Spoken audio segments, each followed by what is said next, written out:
After the Fear Street trilogy, I was excited to see how they would expand the story of this franchise. The trilogy is about a cursed town called Shadyside, where terrible murders have been happening again and again for centuries.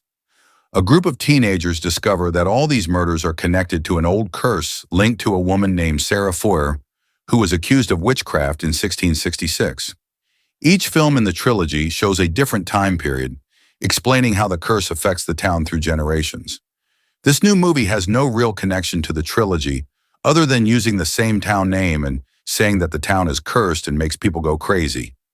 This film mostly feels like a standalone slasher set in 1988. I found this a bit disappointing. The story happens 2 days before prom. We meet the girls who are running for prom queen. Tiffany Falconer is the mean girl and the leader of a group called the Wolf Pack. The main character is Laurie Granger and her horror-loving friend Megan Rogers, who enjoys playing scary pranks. Their friendship is fun to watch. The film introduces all the prom queen candidates, only for them to be killed off one by one. Laurie has a dark past. Her mother stabbed her father, which is the story told by everyone. But her mom is not in prison, so the police might not agree with that version of the story. Tiffany keeps bullying Laurie about this, always bringing it up. Laurie doesn't get angry easily and tries to stay calm. She also has a crush on a boy who is currently dating Tiffany. One of the prom queen girls is killed by a masked person wearing a red raincoat and carrying an axe. The killer seems to be targeting the prom queen candidates. But why? Who is hiding behind the mask?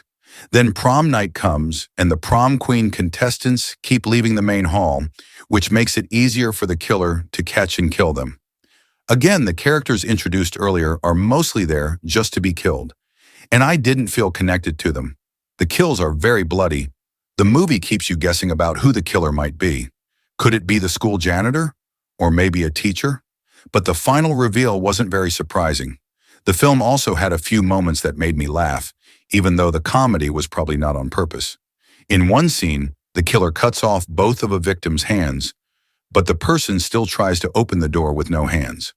Another funny moment was when Megan played one of her horror pranks, and one boy threw up while another fainted in front of everyone.